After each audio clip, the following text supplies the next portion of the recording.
Il est 20h30 à Conakry, même heure à Cancan. Bienvenue dans ce journal, les titres de l'actualité.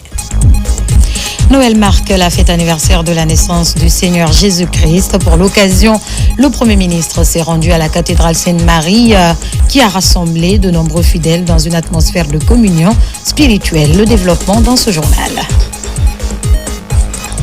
À Guékédou, plus de 9000 ménages frappés par la pauvreté bénéficient de l'accompagnement de l'État à travers l'ANIES sur financement du Fonds monétaire international. Les détails en milieu d'édition. Enfin, les travaux de bitumage de la route Labé-Tougué sont lancés par le ministre des Infrastructures et des Travaux publics. Ce projet prend également en compte la réalisation d'un pont de 200 mètres linéaires sur le Bafin. C'est tout pour le sommaire. Encore une fois, bonsoir et bienvenue à tous. Je vous le disais au sommaire, à l'image des autres pays du monde, la fête de Noël a été célébrée ce 24 décembre en Guinée, à Conakry. La cathédrale Sainte-Marie a rassemblé de nombreux fidèles dans une atmosphère de communion spirituelle. La célébration eucharistique a été rehaussée par la présence du Premier ministre, chef du gouvernement. Compte rendu, Ousmane Bangora. Dans une atmosphère de ferveur et de recueillement, les fidèles chrétiens de Guinée ont célébré Noël, commémoration de la naissance de Jésus-Christ, symbole universel d'amour, de paix et de fraternité. À Conakry, la cathédrale Sainte-Marie a accueilli une forte mobilisation des fidèles réunis pour cette fête majeure du calendrier chrétien, dans une ambiance marquée par les prières et les chants liturgiques. Chants sacrés, prières et moments de communion ont rythmé cette célébration solennelle, placée sous le signe du partage et de l'espérance. Jésus est revenu encore parmi nous, le prince de la paix. Et il est venu à un moment où notre pays a vraiment besoin de la paix. Alors nous lui demandons qu'il aplanisse nos cœurs, qu'il affermisse nos cœurs, qu'il donne la joie. Aux côtés des fidèles, le Premier ministre, chef du gouvernement, Amadou Ouriba, a pris part à cette messe de Noël, accompagné du ministre de l'enseignement préuniversitaire et de l'alphabétisation. La célébration a été présidée par Monseigneur Vincent Koulibaly, archevêque de Conakry. Dans son homélie, le prélat a lancé un appel solennel à la paix, à la cohésion sociale et au vivre ensemble. Jésus, c'est avant tout un enfant qui naît cette nuit-là et qui vient racheter le monde. Donc, cet ensemble d'expressivité dans cette nuit de messe vraiment fait que partout c'est la joie dans les familles. Nous espérons que pour la Guinée, cette nuit va nous apporter la paix. Cette nuit va nous apporter l'apaisement de tous les cœurs pour que nous allions de manière sereine vers une échéance qui est très importante, une échéance historique pour notre pays. À travers cette célébration de Noël, les fidèles chrétiens de Guinée ont réaffirmé leur attachement aux valeurs de paix et de fraternité, dans l'espoir d'une Guinée unie, apaisée et tournée vers un avenir de concorde et de stabilité. Noël, la fête de la nativité, a été célébrée ce 25 décembre dans les églises de Guinée, à Conakry, à l'intérieur du pays. Les fidèles chrétiens se sont mobilisés pour marquer cet événement spirituel majeur, une fête qui fait honneur au Christ. N'est-ce pas, Abraham Christophe Conté?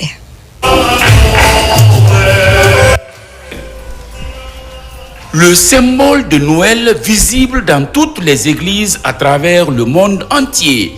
En Guinée, ce 25 décembre qui marque la résurrection du Christ donne l'opportunité aux églises de vibrer au rythme des chants et des prières.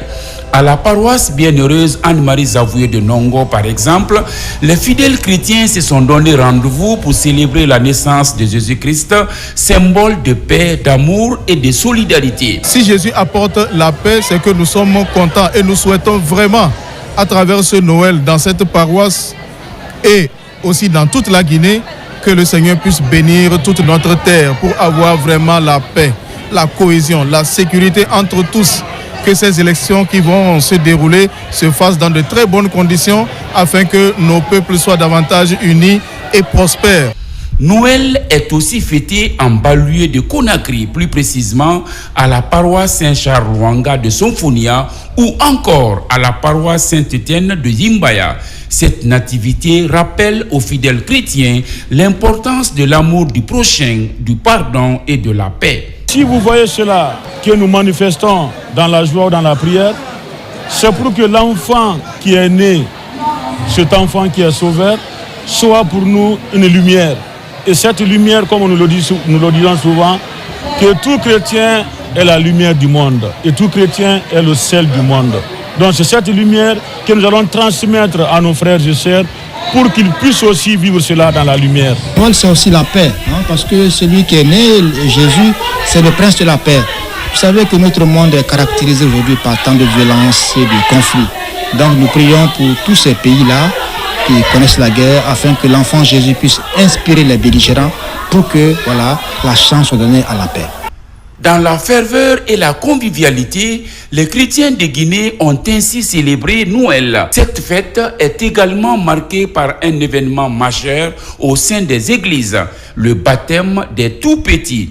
Une fête spirituelle qui dépasse les églises et renforce les valeurs de solidarité et de la fraternité. La célébration de Noël est aussi marquée par des chants liturgiques, des messages de paix, de solidarité, de vivre ensemble. Les détails avec Ali Badara Koné. Dans les églises évangéliques de la capitale, la fête de Noël est célébrée dans une atmosphère de grande ferveur. Très tôt, les fidèles se sont fortement mobilisés pour commémorer la naissance de Jésus-Christ, symbole d'amour, de paix et d'espérance pour l'humanité. Pour nous, Noël symbolise d'abord l'amour de Dieu pour l'humanité et cet amour doit être exprimé au sein de nos communautés, que ce soit des communautés chrétiennes ou des communautés non chrétiennes, parce que Dieu est amour. Et en célébrant donc cette fête, en célébrant notre Seigneur, nous voulons aussi célébrer l'amour de l'humanité. Nous voulons célébrer aussi notre attachement à la foi et à la parole de Dieu. Et c'est pour cela que ce jour est un jour solennel, parce que nous témoignons de l'amour que Dieu a manifesté pour l'humanité. Noël est la manifestation de l'amour de Dieu pour sauver l'humanité. Enlever l'humanité dans le péché, dans la souffrance et permettre aux hommes d'aller vivre éternellement avec lui. Au-delà de la célébration religieuse, Noël est aussi un moment de joie, de partage. Dans ces églises évangéliques de la capitale, des actions de solidarité ont été menées en faveur des enfants et des personnes vulnérables. Noël est un moment de retrouvailles, d'abord spirituellement, pour nous replonger dans la spiritualité et nous permettre que nous puissions nous orienter, avoir un regard, servir Dieu pour le salut, pas pour les biens. Jésus n'est pas seulement venu pour les chrétiens, Jésus est venu pour le monde entier.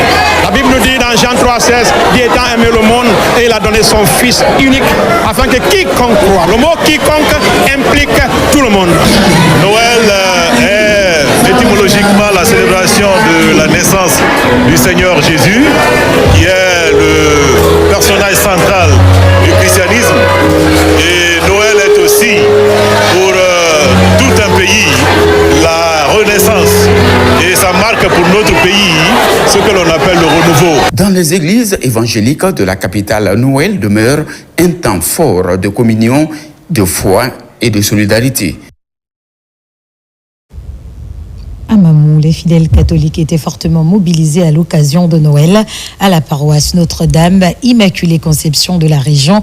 Le ministre de la Sécurité, celui des Mines et leur homologue de l'Environnement ont participé à la messe du jour en prenant part aux célébrations de Noël aux côtés de la communauté chrétienne.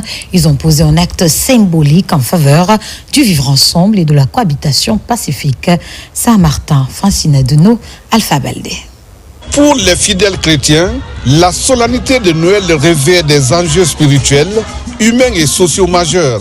Elle ne se limite pas à une simple fête, mais elle constitue un moment central de la foi chrétienne. À quelques jours de l'élection présidentielle, les fidèles catholiques de Mamou, la ville carrefour, célèbrent avec farce cette nativité de Jésus-Christ, celui qu'ils appellent le Rédempteur. J'ai invité tous mes fidèles à être semeurs de paix, à être artisans de paix. Nos familles en ont besoin, notre paroisse aussi en a besoin et de façon générale notre pays, surtout en cette période où nous sommes de plein pied dans les échéances électorales. Nous sommes invités vraiment à transmettre et à communiquer cette paix que le Seigneur nous envoie. La commémoration de la fête de Noël est marquée ici par la participation des ministres de la Sécurité et de la Protection civile, des mines de la géologie, de l'environnement et du développement durable, ainsi que du gouverneur de région et du préfet de Mamou. C'est Noël. Il était de notre devoir de passer voir nos frères et sœurs chrétiens pour les souhaiter bonne fête au nom du président de la République qui a toujours prôné la cohésion et la paix entre toutes les filles et fils du pays, sans distinction de religion, sans distinction d'ethnie ou de quoi que ce soit. J'ai entendu tout à l'heure dans les prières où il disait qu'il faut faire des prières pour le chef, sinon ça devient ce que nos amis anglophones disent: the blind leading the blind. Un aveugle qui dirige un aveugle, vous n'irez pas loin.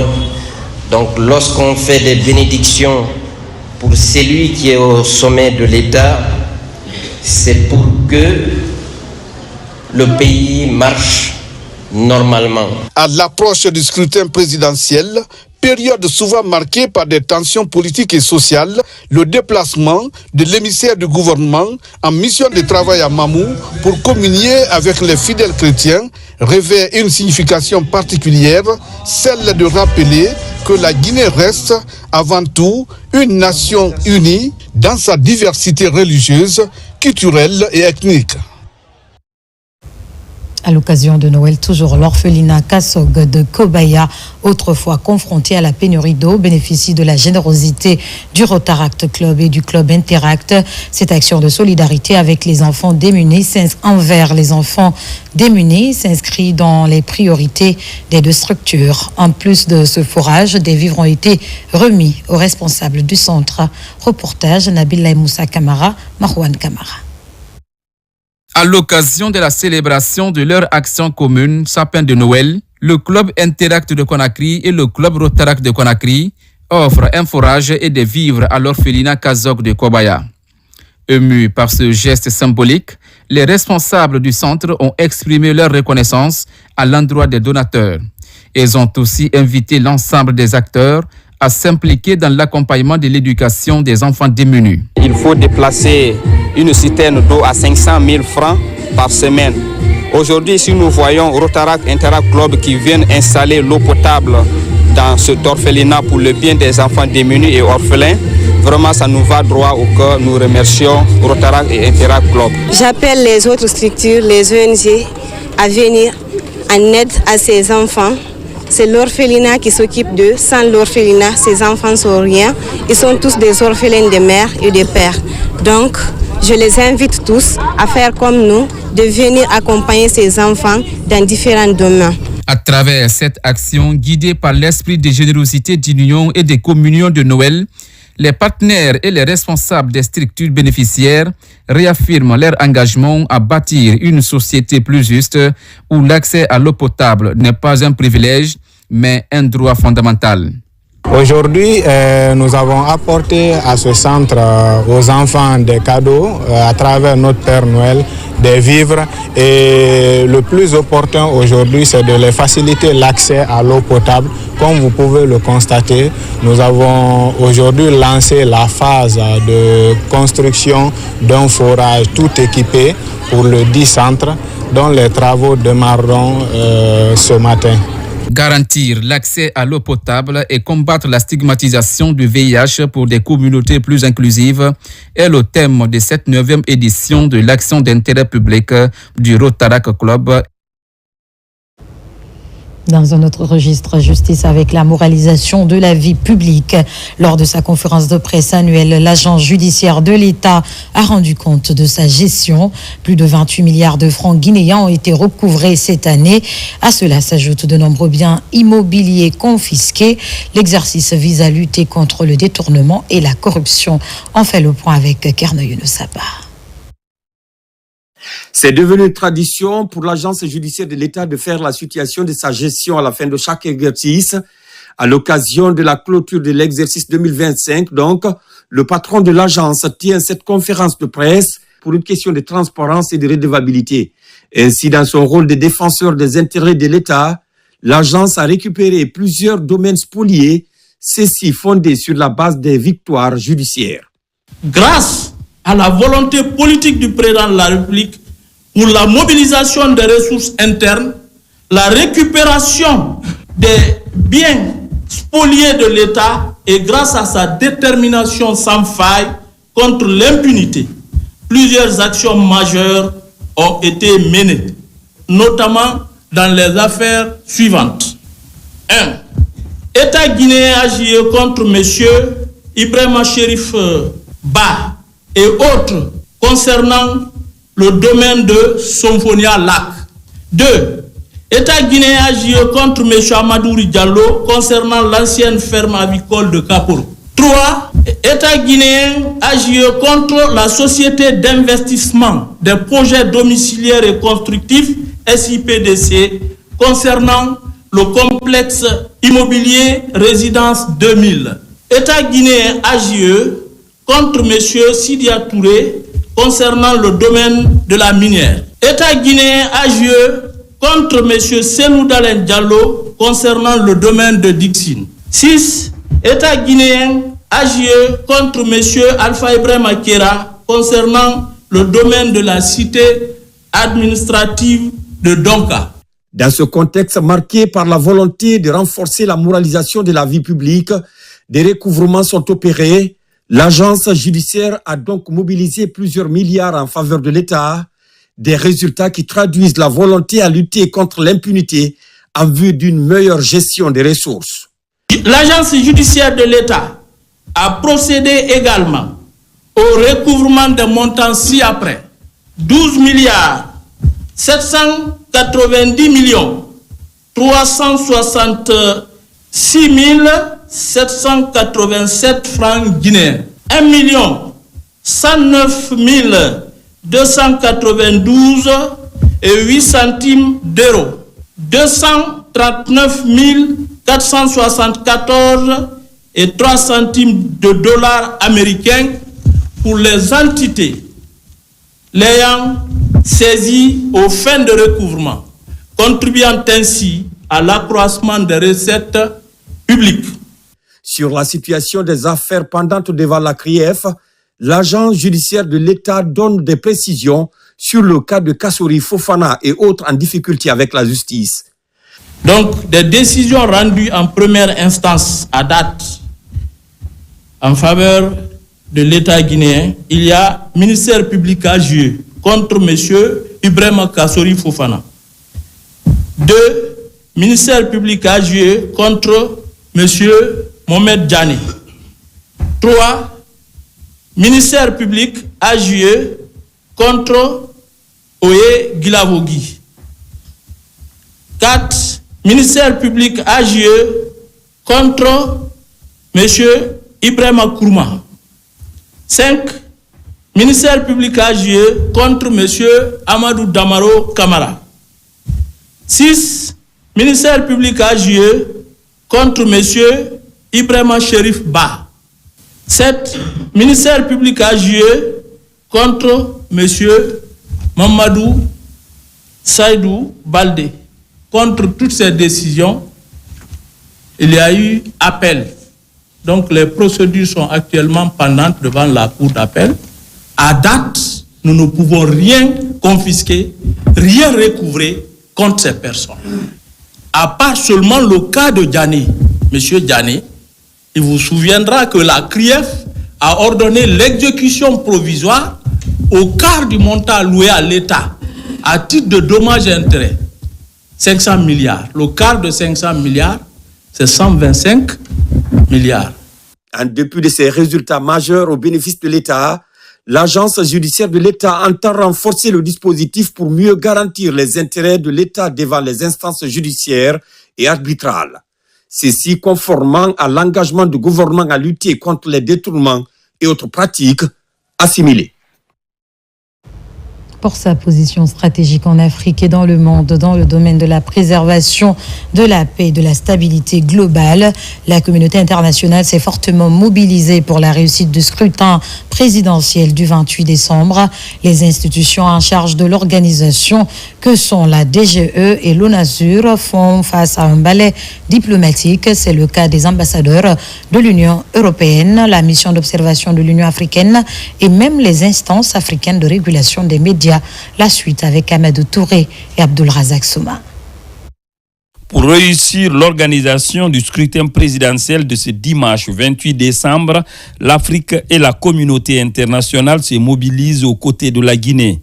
C'est le cas de cette structure continentale appelée RIAC, Réseau des instances africaines de la communication, un organe de régulation des médias sur le plan africain venu apporter son soutien à l'élection présidentielle à travers la haute autorité de la communication, tout comme les ambassadeurs de l'Union européenne en Guinée. Nous avons saisi cette occasion pour redire combien l'Union européenne est attachée à ce que cette élection se déroule pacifiquement. Donc nous sommes venus dans le cadre du processus électoral accompagner, soutenir notre homologue, le président Yassine, président de la HAC de Guinée, dans l'encadrement de la couverture de la campagne. Parallèlement, les autorités de l'Observatoire national autonome de supervision du référendum constitutionnel et des élections au NASUR ont reçu au siège de l'institution une mission des Nations Unies, mais aussi du chef de mission des observateurs de l'Union africaine pour le scrutin présidentiel. Il nous a expliqué son rôle et il nous a expliqué sa disponibilité pour pouvoir coopérer tout le long de ce processus électoral pour résoudre tous les problèmes, mais pour améliorer les résultats qui en sortiraient, pour que ces résultats soient fiables et acceptés par l'ensemble de la population. Nous sommes rassurés par l'intérêt que nous portent les partenaires internationaux. Nous sommes rassurés par les dispositions pratiques envisagées par la Direction générale des élections pour rendre ces élections possibles en termes de préparation technique des opérations. Nous souhaitons vivement que le déroulement du scrutin se fasse dans les mêmes conditions.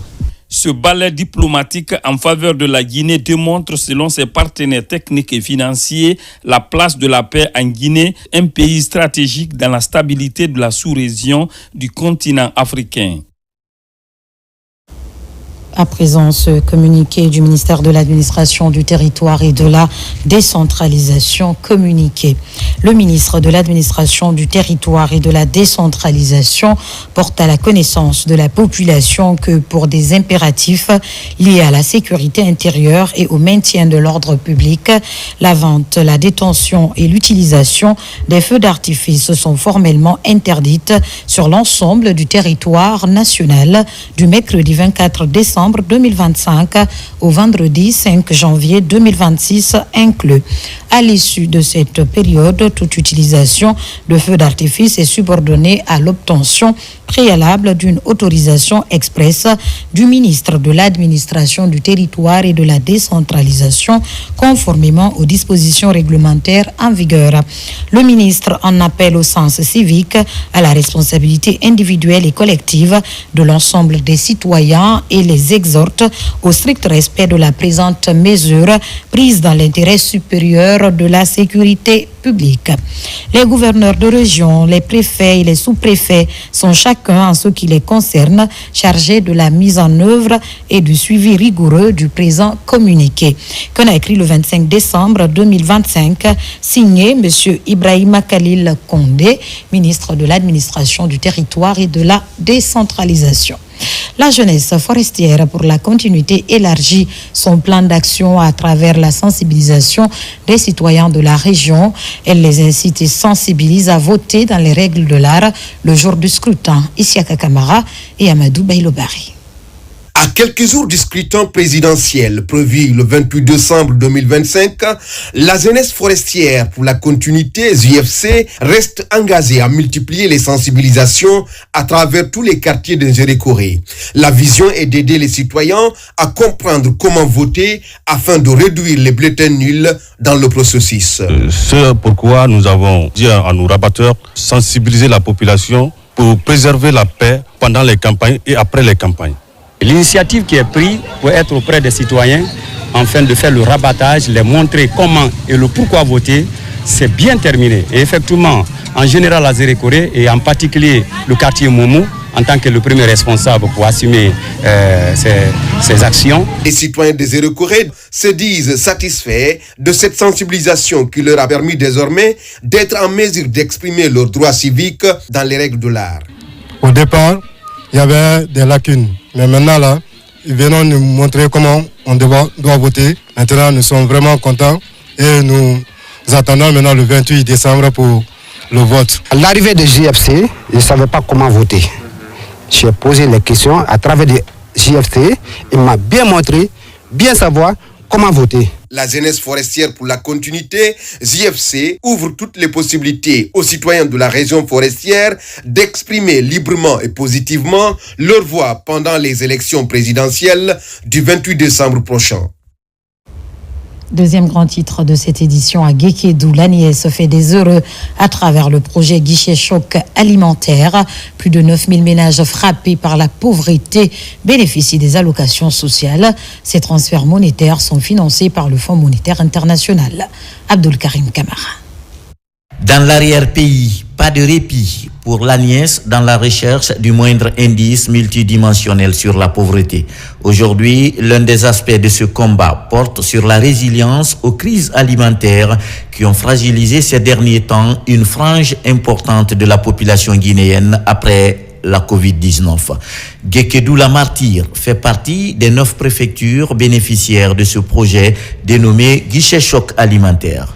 Depuis l'incursion rebelle de 2001, en passant par les épidémies, Ebola et autres, Guékédou a du mal à se relever. Réellement, il en avait besoin pour essayer d'atténuer le choc vraiment de la pauvreté et le nombre des bénéficiaires est beaucoup plus élevé à Guékédou que les autres préfectures. Ici, dans la ville de Tiendenan, d'Embadouno, les ménages bénéficiaires du guichet choc alimentaire se frottent les mains.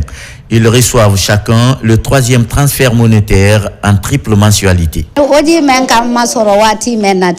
Cet argent arrive à point nommé et je vous avoue que je suis déjà dans une disposition d'idée pour le fructifier, car le FMI, l'ANIES et le gouvernement nous tirent d'un mauvais pas.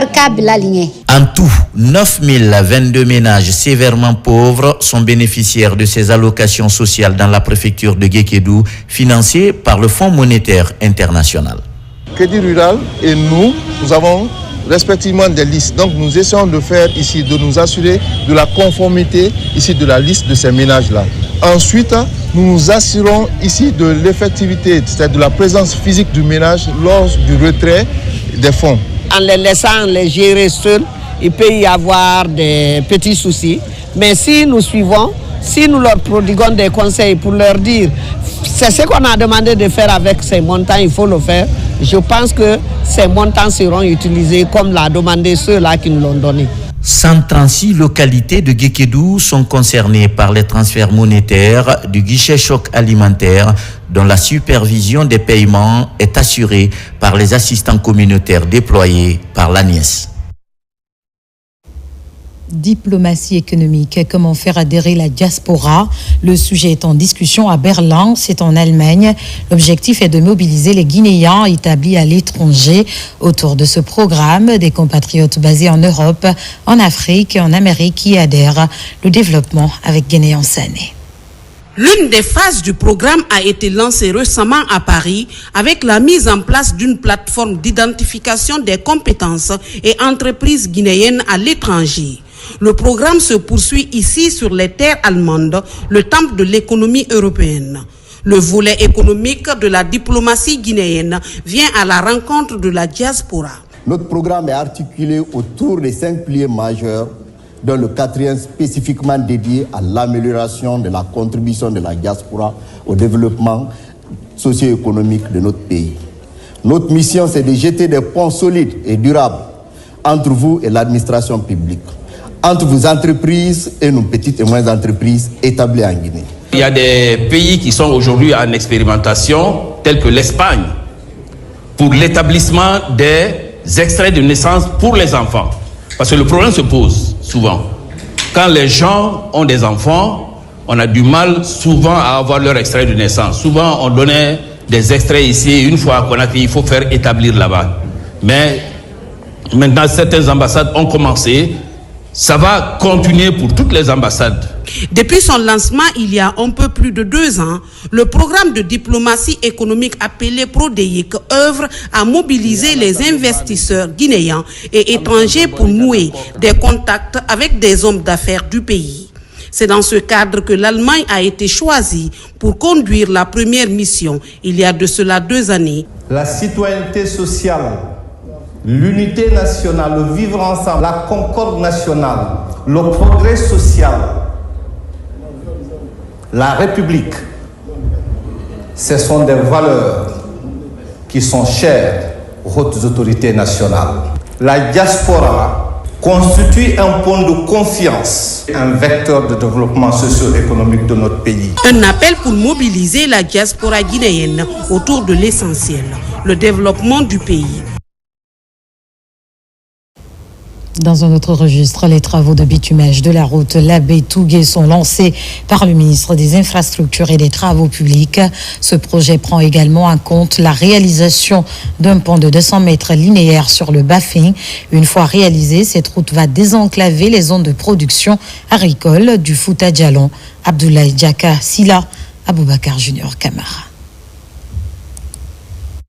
Le projet d'aménagement et de bitumage du corridor nord route Labé-Tougué, y compris la bretelle Banti-Koubouya, est lancé pour 148 km 800 et un pont de 200 mètres linéaires sur le Bafing. Ce projet de développement traverse plusieurs localités et va stimuler les échanges économiques entre les zones de production agricole et les centres commerciaux. Une volonté politique du chef de l'État qui vise à faciliter la circulation des personnes et de leurs biens. Il s'agit d'une route sous-régionale. Cette route-là va quitter Labé jusqu'à Sigiri et aller à Mali-Bamako.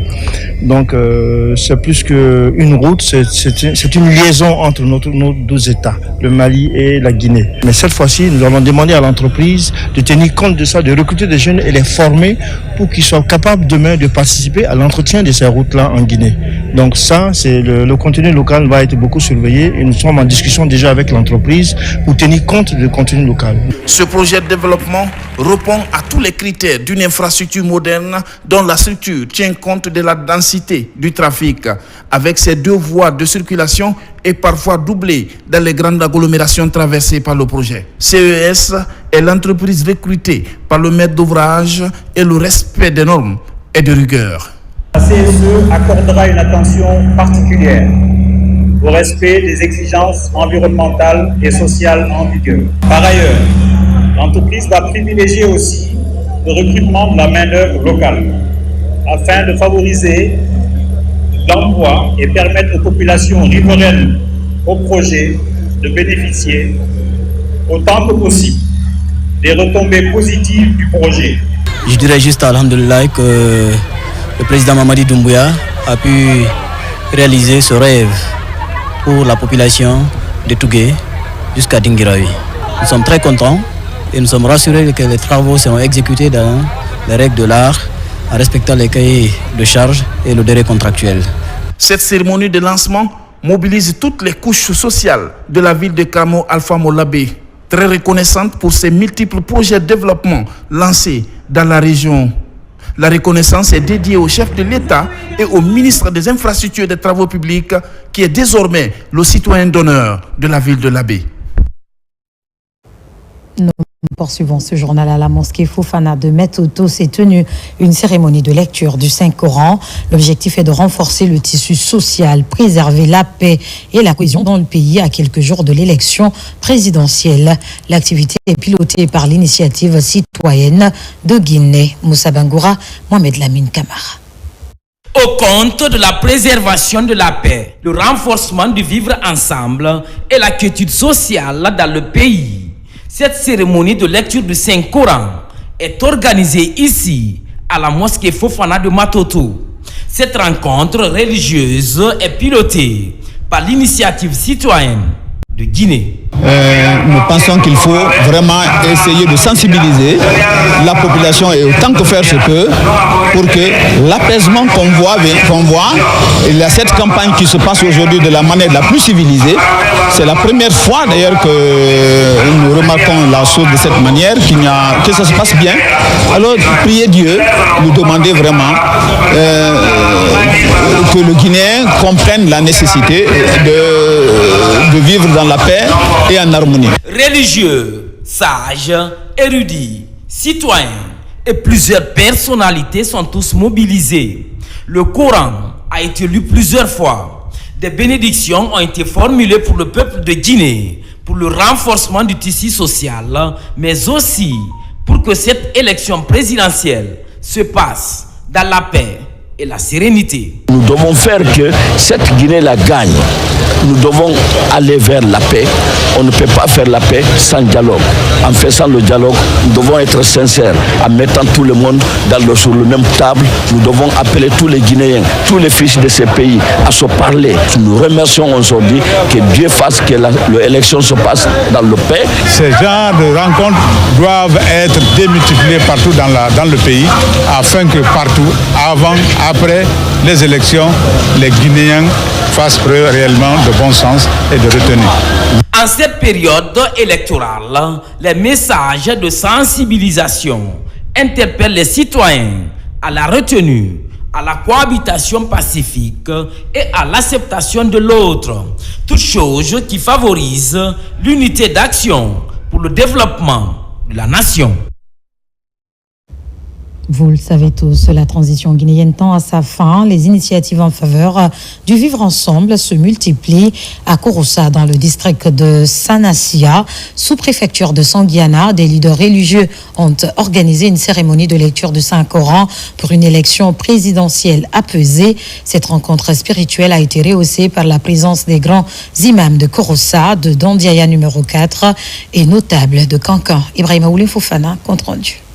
National numéro 1, nous sommes dans le district de Sanassia, au cœur de cette mobilisation religieuse. Sacrifices, lecture du Saint-Coran, prières et bénédictions rythment cette rencontre placée sous le sceau de la paix et de la cohésion sociale. Les doyens de la haute jeunesse, ils font tout ensemble. C'est le doyen de Sanassia qui s'est adressé au doyen de Kankan, qui veut faire aujourd'hui sacrifice pour le pays, pour que l'élection puisse se passer dans la paix, dans la quiétude.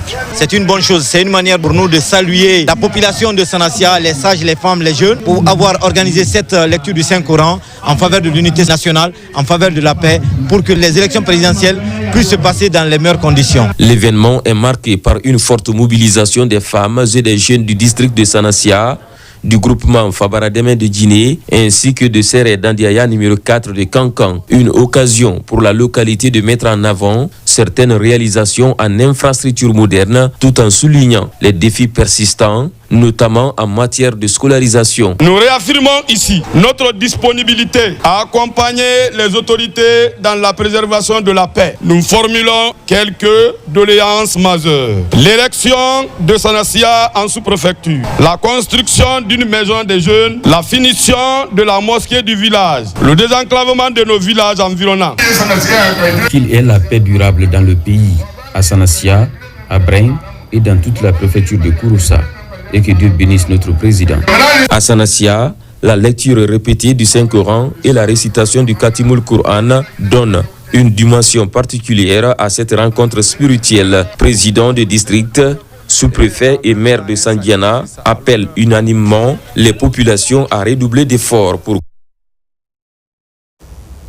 Après plusieurs semaines de prières et de sensibilisation dans tout le pays, le Mosacode vient de boucler sa caravane nationale de paix. La dernière étape s'est déroulée dans les préfectures de Mamou et Labé, ainsi que dans la sous-préfecture de Kamsar et la commune urbaine de Kassa. En seul objectif, renforcer la quiétude sociale à travers des prières et des actions de sensibilisation. Mahmoud Silla, Marouane Kamara.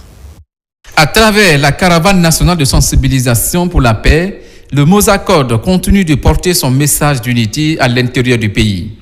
Pour la 7e étape, la délégation s'est rendue dans la préfecture de Mamou pour sensibiliser les populations autour d'un idéal commun, élever des prières chez les sages et sensibiliser les communautés pour les élections sans violence. Mamou ici, c'est la paix, c'est l'entente, c'est la culture sociale. C'est le carrefour de la Guinée. Toutes les ethnies confondues, mariage et les religions, cohabitation parfaite. Aucun problème. Et tous les bons exemples se prennent sur Mamou. Je lance un appel à l'ensemble des citoyens de la République de Guinée, plus particulièrement la région administrative de Mamou, à la paix. Le rapport sans violence. Le développement ne peut pas venir sans la paix. De la ville carrefour de Mamou, direction la ville de Karamoko Alpha Molabi.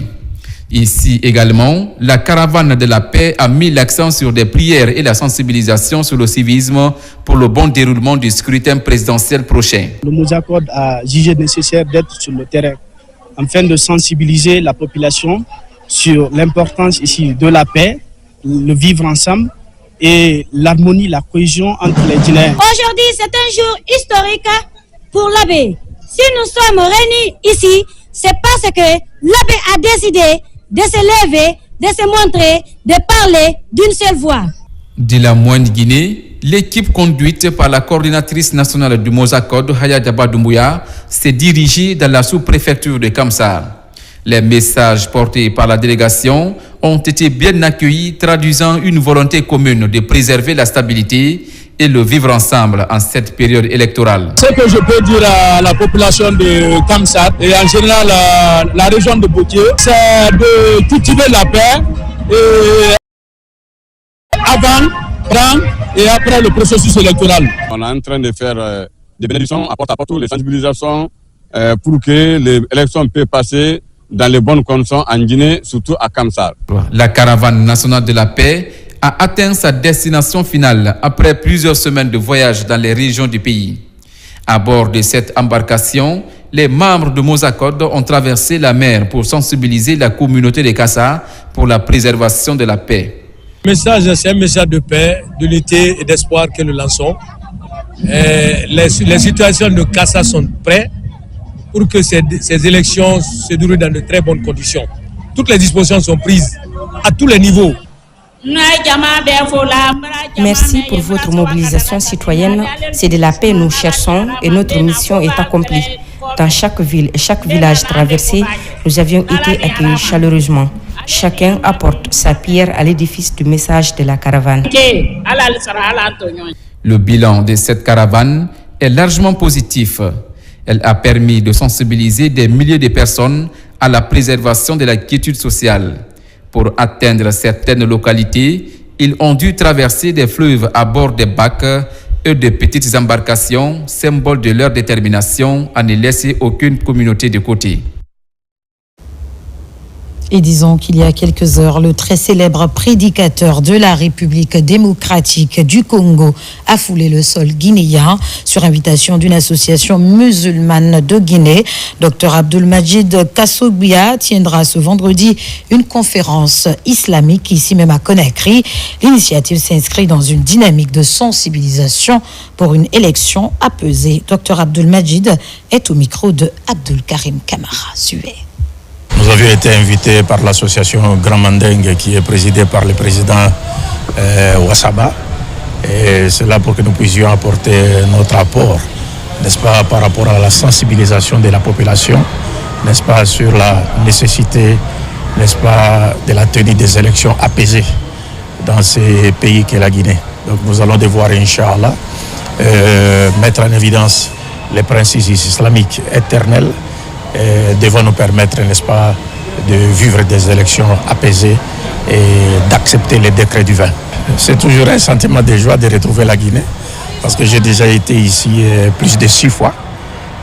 J'ai toujours été bien accueilli par mes frères et sœurs de la Guinée-Conakry. Et vous savez aussi que sur le plan politique, notre héros national, Patrice Emery Lumumba, a été formé par l'un des chefs d'État de ce pays, à l'occurrence le défunt Ahmed Sékou Touré, que Dieu lui accorde son paradis.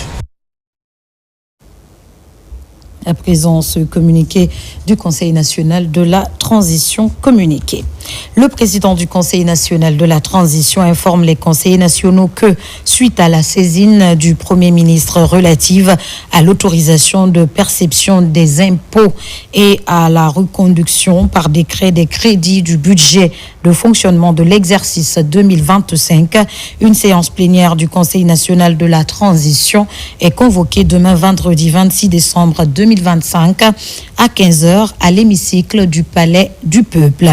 L'ordre du jour de cette plénière sera consacré à la délibération et à l'adoption d'un projet de résolution porté par le bureau élargi à la conférence des présidents et intégrant l'avis de la commission en charge des finances et du contrôle budgétaire, conformément aux dispositions pertinentes de la Constitution et de la loi organique relative aux lois de finances et au règlement intérieur. Le président du Conseil national de la transition sait compter sur la présence et la participation active de l'ensemble des conseillers nationaux au regard de l'importance des questions inscrites à l'ordre du jour. Conakry le 25 décembre 2025, M. Aboubakar Kamara. Le président du Conseil national de la transition convie l'ensemble des honorables conseillers nationaux à une plénière le vendredi 26 décembre 2025 à 17h précise dans l'hémicycle du Palais du Peuple. L'ordre du jour de cette plénière porte sur la délibération autour des propositions et projets de loi suivants. Proposition de loi organique fixant la liste des emplois civils auxquels le Premier ministre nomme. Projet de loi ordinaire fixant les règles relatives à l'exercice du pouvoir réglementaire du Premier ministre. Sont invités à prendre part à cette plénière le Premier ministre, chef du gouvernement, les présidents des institutions républicaines, le conseiller du président de la République chargé des relations avec les institutions républicaines, le ministre de la Défense nationale, le ministre de la Sécurité et de la Protection civile, le garde des Sceaux, ministre de la Justice et des Droits de l'Homme, le ministre des Affaires étrangères, de l'intégration africaine et des Guinéens établis à l'étranger, le ministre de l'Administration du Territoire et de la Décentralisation, le ministre secrétaire général du gouvernement, Madame la gouverneure de la ville de Conakry, les chefs des missions diplomatiques, consulaires et organisations internationales accréditées en Guinée, les présidents des délégations spéciales des communes de Conakry, le représentant du Conseil national des jeunes de Guinée, les représentants des coalitions des partis politiques, les représentants des centrales syndicales, les représentants des organisations de la société civile, les anciens membres du CTRN et du CNT de 2010, les représentants des organisations de la presse publique et privée. Compte tenu de l'importance de l'ordre du jour, la présence de tous les honorables conseillers nationaux est exigée. Conakry le 25 décembre 2025, M. Aboubakar Kamara. Festival Timitar d'Agadir, la 20e édition a tenu toutes ses promesses. Les 2 derniers jours ont fait le carton plein, une soirée égyptienne, puis la dernière était marocaine, avec un public fortement mobilisé. Un demi-million de personnes étaient attendues à cette rencontre d'échange culturel au sud du royaume chérifien.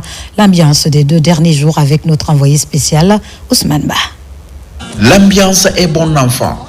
Sur le podium, des artistes égyptiens et marocains se succèdent à la gloire de la musique orientale. Une soirée dédiée spécifiquement à l'équipe des pharaons d'Égypte qui joue ses matchs de poule de la CAN à Agadir. C'est juste exceptionnel que le festival Timitar puisse inviter ces musiques du monde. La musique amazigh est une musique ancestrale, très puissante, et pour moi, ça fait énormément de sens qu'elle puisse accueillir tous ces artistes qui viennent de partout dans le monde. Et je pense qu'en Guinée, il y a des sacrés percussionnistes et musiciens, de ce que je sais. Notre objectif, c'est vraiment d'exporter la musique électronique marocaine partout en Afrique, de se connecter au festival de l'Afrique subsaharienne. Le troisième jour est l'apothéose, une soirée 100% marocaine. La musique amazigh teintée des sonorités modernes, un mixage qui donne du goût à un public fortement mobilisé. Une spécificité de la soirée, c'est la prestation de la cantatrice marocaine Djelan, sollicitée pour le bal de la cérémonie de lancement de la CAN 2025. Ça me fait hyper plaisir de partager mon art aujourd'hui avec les gens d'Agadir et c'était magnifique, c'était un show formidable. Alhamdoulilah. Vous êtes témoin du succès de cette édition. Les artistes étaient au rendez-vous, la qualité artistique était au niveau. Cet engouement populaire est assez exceptionnel. Cette 20e édition du festival Timitar d'Agadir a tenu toutes ses promesses. Un carton plein, synonyme d'un succès éclatant, mettant en avant la musique comme un trait d'union indélébile entre les peuples et les nations. Et pour finir, à Sabadou Baranama, l'agence guinéenne d'exécution des travaux d'intérêt public AGETIP a lancé les travaux de pavage des rues, une opération qui vise à moderniser les collectivités locales et créer de l'emploi temporaire pour les jeunes.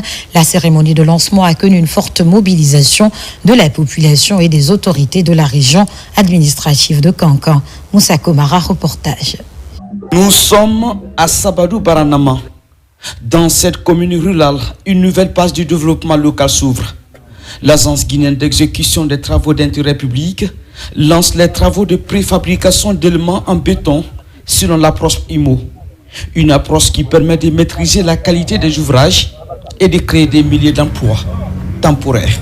Nous avons procédé au lancement de 3 chantiers, 3 pôles de chantier. Le premier pôle de chantier, c'est la sécurisation de 2 écoles en termes de clôture, d'adduction d'eau et d'installation de latrines et autres accommodations.